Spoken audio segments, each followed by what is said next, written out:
اعوذ باللہ من الشیطان الرجیم بسم اللہ الرحمن الرحیم۔ آج ہم قرآن پاک کے ایک بہت ہی خاص حصے کا جائزہ لے رہے ہیں، وہ آیات جو روزے کے بارے میں ہیں۔ جی، خاص طور پر سورۃ البقرہ کی آیات 183 سے 187۔ بالکل، ہمارے پاس جو مواد ہے اس کا عنوان ہے روزہ اور ضبط نفس کا ڈھانچہ، اور یہ ہمیں دعوت دیتا ہے کہ ہم روزے کو صرف ایک سالانہ رسم کے طور پر نہ دیکھیں۔ جی، بلکہ اسے خود شناسی اور روحانی ترقی کے ایک بہت ہی طاقتور نظام کے طور پر سمجھیں۔ صحیح۔ اور ہمارا مقصد صرف ان آیات کے ظاہری مطلب کو سمجھنا نہیں ہے بلکہ اس کی گہرائی میں اترنا ہے، جہاں صوفیہ نے اس کے باطنی خزانوں کو دریافت کیا ہے۔ یعنی یہ سمجھنا کہ روزہ صرف بھوکا رہنے کا نام نہیں، بالکل نہیں۔ یہ ایک ایسا عمل ہے جہاں بھوک خود ایک استاد بن جاتی ہے اور ہمیں وہ سبق سکھاتی ہے جو بھری ہوئی زندگی میں اکثر ہم سے چھوٹ جاتے ہیں۔ بہت خوبصورت بات ہے۔ تو آئیے اس سفر کا آغاز کرتے ہیں اور پہلی آیت سے ہی اس ڈھانچے کو سمجھنے کی کوشش کرتے ہیں۔ آیت 183، اللہ تعالیٰ فرماتا ہے، اے ایمان والوں، تم پر روزے فرض کیے گئے جس طرح تم سے پہلے لوگوں پر فرض کیے گئے تھے تاکہ تم متقی بن جاؤ۔ یہاں جو لفظ کتبہ استعمال ہوا ہے اس کا مطلب صرف فرض کیا گیا نہیں ہے، اس میں ایک گہرائی چھپی ہے نا؟ بالکل، دیکھیں، کتبہ کا لفظی مطلب ہے لکھ دیا گیا۔ اس میں ایک حتمی اور اٹل ہونے کا احساس ہے، جیسے یہ حکم لوح محفوظ پر لکھ دیا گیا ہو۔ اچھا۔ یہ ہمیں بتاتا ہے کہ روزہ کوئی عارضی یا ثقافتی روایت نہیں، بلکہ انسانی روحانیت کے ڈی این اے کا ایک لازمی حصہ ہے۔ اور پھر فوراً یہ بھی بتا دیا کہ یہ صرف ہمارے لیے نہیں، تم سے پہلے لوگوں پر بھی فرض کیے گئے تھے۔ اس سے ایک تسلسل کا احساس ہوتا ہے۔ جی، کہ ہم ایک بہت پرانی اور مقدس روایت کا حصہ ہیں۔ اور اس سب کا مقصد آیت کا آخری حصہ لعلکم تتقون، یعنی تاکہ تم متقی بن جاؤ۔ ہم اکثر تقوی کا ترجمہ خوف کر دیتے ہیں، لیکن کیا یہ اس لفظ کا پورا حق ادا کرتا ہے؟ یہ ایک بہت اہم نقطہ ہے۔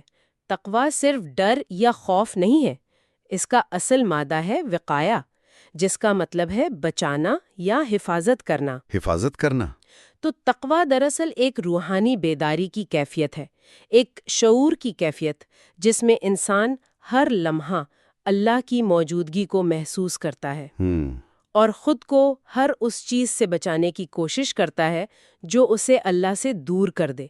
تو یہ خوف سے زیادہ محبت اور ادب پر مبنی ایک رشتہ ہے۔ صحیح۔ اور روزہ اسی بیداری کو پیدا کرنے کا ایک عملی طریقہ ہے۔ جب آپ بھوکے ہوتے ہیں، آپ کو اپنی کمزوری کا احساس ہوتا ہے، اور اسی کمزوری کے احساس میں اللہ کی طاقت کا ادراک ہوتا ہے۔ یہ تو ہوئی حکم کی بنیاد، لیکن پھر اگلی ہی آیت یعنی آیت 184 میں اللہ کا انداز بہت نرم ہو جاتا ہے۔ فرمایا، ایام معدودات، گنتی کے چند دن۔ جی، یہ سن کر ہی دل کو ایک تسلی سی ہوتی ہے کہ یہ ہمیشہ کے لیے نہیں ہے، اور پھر فوراً بیماروں اور مسافروں کے لیے رعایت کا ذکر ہے۔ اس انداز میں کتنی رحمت ہے۔ بالکل، یہ اللہ تعالیٰ کی شان ربوبیت ہے۔ وہ جانتا ہے کہ انسان کمزور ہے۔ جی۔ امام قرطبی رحمۃ اللہ علیہ جیسے عظیم مفسرین اسی نقطے پر زور دیتے ہیں کہ اللہ کے احکامات ہمیشہ انسانی استطاعت کو مد نظر رکھتے ہیں۔ اور آیت 185 میں تو یہ اصول واضح طور پہ بیان کر دیا، بالکل واضح طور پر، یرید اللہ بکم اليسر ولا یرید بکم العسر۔ اللہ تمہارے ساتھ آسانی چاہتا ہے، سختی نہیں چاہتا۔ روزہ ایک روحانی تربیت ہے، جسمانی سزا نہیں۔ اس کا مقصد آپ کو توڑنا نہیں بلکہ جوڑنا ہے۔ جی، آپ کو اندر سے مضبوط بنانا ہے۔ اور اسی آیت 185 میں ایک اور بہت دلچسپ تعلق قائم کیا گیا ہے۔ رمضان کے مہینے کو روزوں کے لیے اس لیے چنا گیا کیونکہ شہر رمضان الذی انزل فیہ القرآن، یہ وہ مہینہ ہے جس میں قرآن نازل ہوا۔ کیا یہ محض ایک اتفاق ہے کہ جسمانی ضبط نفس یعنی روزہ اور روحانی رہنمائی یعنی قرآن ایک ہی مہینے میں ہے؟ یہ سوال ہی اس تعلق کی گہرائی کو ظاہر کرتا ہے۔ نہیں، یہ ہرگز اتفاق نہیں ہے۔ صوفیہ کرام فرماتے ہیں کہ جب معدہ خالی ہوتا ہے نا تو دل کی آنکھ کھلتی ہے۔ اچھا۔ جب جسمانی خواہشات کا شور کم ہوتا ہے نا تو روح کی آواز یعنی وحی کی جو لطافت ہے اس کو محسوس کرنا آسان ہو جاتا ہے۔ صحیح. روزہ جسم کو پاک کرتا ہے تاکہ روح قرآن کے نور کو بہتر طریقے سے جذب کر سکے.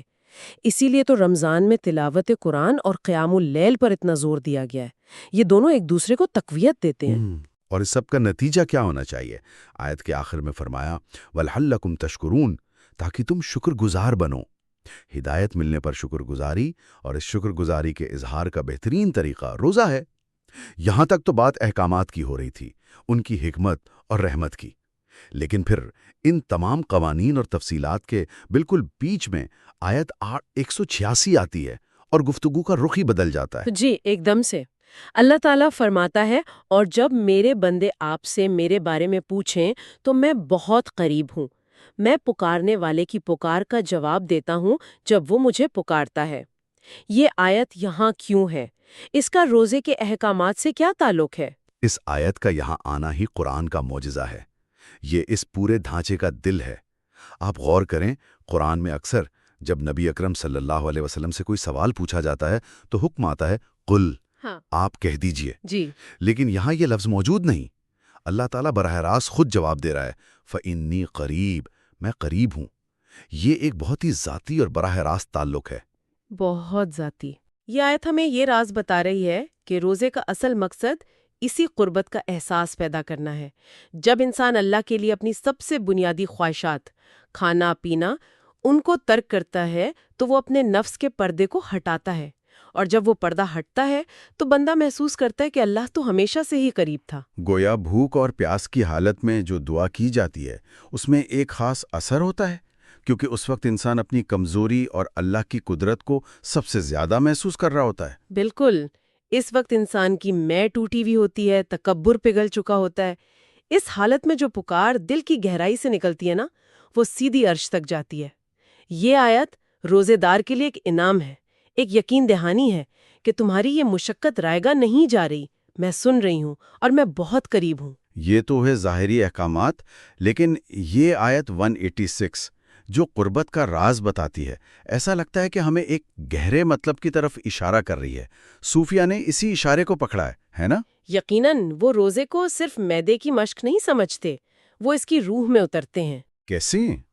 امام غزالی رحمت اللہ علیہ اپنی شہرہ آفاق کتاب احیاء علوم الدین میں روزے کے 3 درجات بیان کرتے ہیں جو اس فرق کو بہت واضح کرتے ہیں. پہلا درجہ ہے عوام کا روزہ.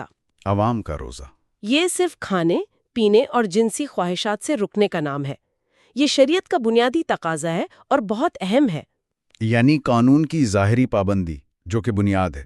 جی یہ بنیاد ہے، لیکن اس پر عمارت تعمیر کرنی ہے.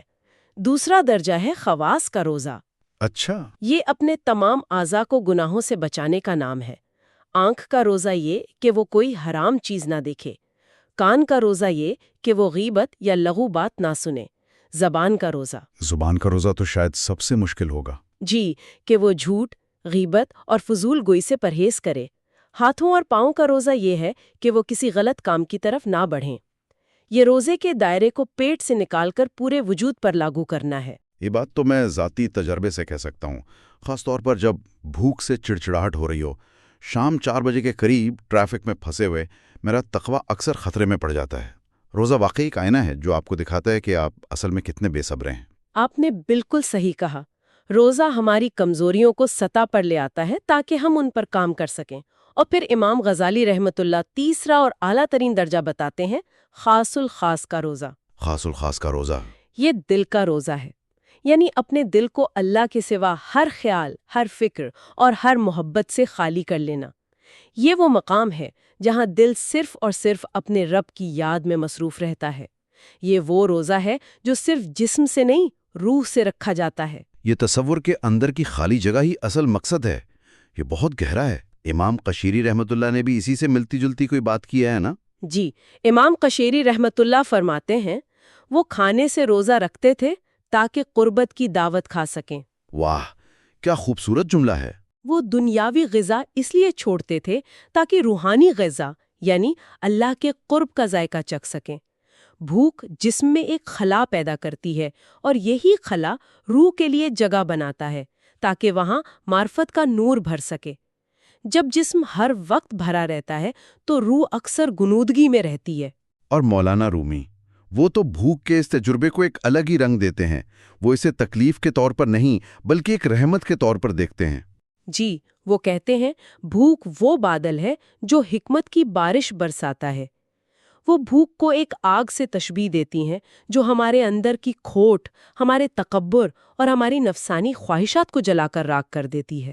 یہ تکلیف کو رومانوی بنانا نہیں بلکہ اس کے پاک کرنے والے عمل کو مقدس جاننا ہے. بالکل، رومی ہمیں سکھاتے ہیں کہ اس بھوک کو محسوس کرو، اس سے بھاگو نہیں. دیکھو یہ تمہیں تمہارے بارے میں کیا سکھا رہی ہے. یہ تمہیں تمہاری انحصاری دکھاتی ہے، کبھی کافی پر، کبھی اسکرولنگ پر، کبھی لوگوں کی تعریف پر. روزہ ان تمام جھوٹے سہاروں کو ہٹا دیتا ہے اور آپ کو دکھاتا ہے کہ آپ کا واحد حقیقی سہارا اللہ ہے. اور عظیم صوفی شیخ اکبر ابن عربی وہ اسے ایک بالکل ہی منفرد زاویے سے دیکھتے ہیں. وہ اسے اللہ کی ایک صفت الصمد کی نقل قرار دیتے ہیں. یہ ایک بہت گہرا تصور ہے. اس کا کیا مطلب ہے؟ الصمد اللہ کا وہ نام ہے جس کا مطلب ہے بے نیاز. وہ ذات جسے کسی چیز کی حاجت نہیں جبکہ ہر چیز اس کی محتاج ہے. صحیح. ابن ربی فرماتے ہیں کہ جب بندہ روزہ رکھ کر اپنی مرضی سے اپنی بنیادی ضرورتوں کو ترک کرتا ہے تو وہ شعوری طور پر اللہ کی اس صفت بے نیازی کا ایک عکس اپنے اندر پیدا کرنے کی کوشش کرتا ہے. یہ ایک لمحے کے لیے یہ اعلان کرنا ہے کہ میں اپنی خواہشات کا غلام نہیں ہوں، میں ان کا آقا ہوں. جی، یہ خواہش کو ختم کرنا نہیں بلکہ اس کا آقا بننا ہے. روزہ ہمیں سکھاتا ہے کہ میں چاہ سکتا ہوں اور اپنی چاہت کا غلام نہ بنوں. یہی نفس پر حقیقی حاکمیت ہے. خود پر یہ حاکمیت کا تصور، یہ بات تو آج کل کی نفسیات کی اصطلاحات سے بہت زیادہ جڑتی ہے نا؟ جیسے ڈیلیڈ گریٹیفیکیشن یا سیلف ریگولیشن. جی، اور یہ صرف نفسیات تک محدود نہیں. نیورو سائنس ہمیں بتاتی ہے کہ جب ہم جان بوجھ کر کسی فوری خواہش کو روکتے ہیں، چاہے وہ بھوک ہو یا فون چیک کرنے کی، تو ہم اپنے دماغ کے پری فرنٹل کارٹیکس کو مضبوط کر رہے ہوتے ہیں. ہمارے دماغ کا CEO. بالکل. روزہ دراصل اس CEO کے لیے 1 مہینے کا ٹریننگ کیمپ ہے جو اسے روزمرہ کی چھوٹی چھوٹی بغاوتوں کو کنٹرول کرنا سکھاتا ہے. یہ ثابت کرتا ہے کہ ہماری خواہش کوئی حکم نہیں ہے، وہ صرف ایک تجویز ہے. صرف ایک تجویز ہے جسے ہم قبول یا رد کر سکتے ہیں. قرآن کی حکمت 1400 سال پہلے جو بتا رہی تھی، آج سائنس اس کی تصدیق کر رہی ہے. تو یہ قدیم روحانی حکمت دراصل ایک نیورو بایولوجیکل عمل کی تفصیل بیان کر رہی تھی. یہ واقعی حیرت انگیز ہے. ہمارے مواد میں غور و فکر کے لیے کچھ عملی سوالات بھی دیے گئے ہیں. مثلا جب ہم تھکے یا بھوکے ہوتے ہیں تو ہم پر کس چیز کی حکمرانی ہوتی ہے؟ کیا وہ غصہ ہے، بے صبری ہے یا شکایت ہے؟ بالکل. اور یہ سوالات روزے کو ایک ذاتی تجربہ بنا دیتے ہیں. مواد میں یہ بھی تلقین کی گئی ہے کہ صرف کھانے پینے سے نہیں بلکہ غصے میں فوراً جواب دینے سے بھی روزہ رکھو. بلا ضرورت سوشل میڈیا پر وقت ضائع کرنے سے بھی روزہ رکھو، اور سب سے بڑھ کر خود کو دوسروں سے بہتر سمجھنے کے تکبر سے بھی روزہ رکھو. یہ تو روزے کے تصور کو ہماری پوری زندگی پر پھیلا دیتا ہے. جی، بھوک ایک موقع ہے، ایک لیبارٹری ہے جہاں ہم خود پر قابو پانے کی مشق کر سکتے ہیں. یہ سوچ کتنی طاقتور ہے کہ ہم جس خالی پن کو محسوس کرتے ہیں وہ دراصل ایک کمی نہیں بلکہ ایک صلاحیت ہے. یہ وہ جگہ ہے جہاں اللہ کی قربت نشوونما پا سکتی ہے. روزہ ہمیں سکھاتا ہے کہ کس طرح خالی ہو کر بھرا جاتا ہے. یہ ایک خوبصورت تضاد ہے جو روحانیت کے مرکز میں ہے. اور شاید سوچنے کے لیے آخری سوال یہ ہے، اس رمضان ہم صرف اپنے معدے کو خالی کر رہے ہیں یا اپنے دل کو بھی دنیا کی محبت، فکروں اور خواہشات سے خالی کرنے کی کوشش کر رہے ہیں تاکہ وہاں کوئی اور آ سکے؟ اللہ ہمیں اس گہرائی کو سمجھنے کی توفیق دے. آخر میں ایک چھوٹی سی دعا جو اس پوری گفتگو کا نچوڑ ہے. اے قریب رہنے والے، ہماری بھوک کو اپنی طرف آنے کی سیڑھی بنا دے، ہمیں اضافی چیزوں سے خالی کر دے اور اپنی معرفت سے بھر دے. آمین. آمین. یہ مواد میر علی شاہ کی جانب سے تشکر کے ساتھ مرتب کیا گیا ہے، جو ایک سالک ہیں اور living the wisdom of the Quran podcast کے ذریعے اپنے سیکھے ہوئے علم کو بانٹ رہے ہیں. اور ہم مصنوعی ذہانت یعنی AI کی وجہ سے ہونے والی تلفظ کی کسی بھی غلطی یا کوتاہی کے لیے اللہ سے معافی اور قبولیت کے طلبگار ہیں. اللہ تعالی ہم سب کو ان باتوں کو سمجھنے اور عمل کرنے کی توفیق عطا فرمائے. آمین.